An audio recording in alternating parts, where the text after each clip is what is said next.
ütleme, et kui me nagu kaugemalt peale hakkame, siis eks meil on vaja saavutada mingisugune tulemus. Selleks, et seda tulemust saavutada, on vaja mingi hulk inimesi. Nüüd tuleb leida võimalikult väike hulk inimesi, kes selle tulemuse saavutavad. Mis tähendab seda, et tuleb leida inimene, kes teeb seda juppi, teist juppi, kolmandat juppi, neljandat juppi. Et seda tegelikkuses on väga raske defineerida, kui mitut inimest vaja on.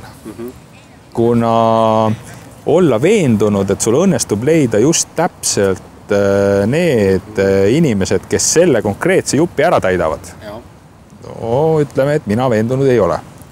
Pigem ma lähtuks nagu loogikast, et ma võtan inimese, kes teeb seda asja väga hästi ja kui tal on seal nüüd kõrvalt jääb midagi katmata, siis ma leian inimese, kes teeb seda asja väga hästi.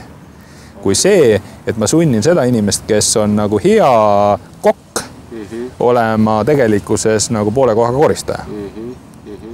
Nüüd et õige rolli leidmine, see on üks juhtimise oluline see on kõige esimene eeldus, et sa pead leidma kriitilise hulga inimesi, kes on võimeline ülesande saavutama ja andma neile inimestele, ütleme, panema nad selles nagu jalgrattasõidus oma kohtadele, nii et nad teevad seda, mida nad tahavad teha, mida nad teevad kõige paremini.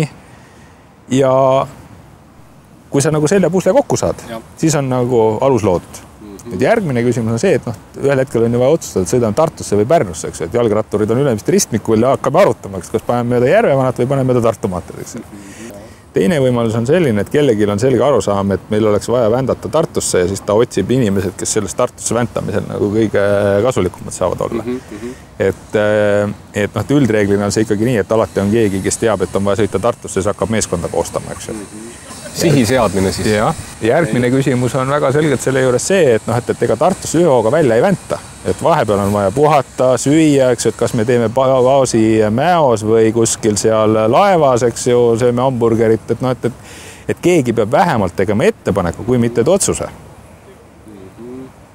See ongi see kompleks sellest juhtimisest, eks ju, kuni siis sinnamaani välja, et kui 5 kilomeetrit enne Tartut kõik ütlevad, kord enam ei jaksa, siis peab keegi olema ütelnud, vennad, võtame nüüd kokku ja punnime selle 5 kilomeetrit ära, siis saame kõik tudule. Ehk et peab olema see utsitaja, kes siis selle viimase sammu astub, eks.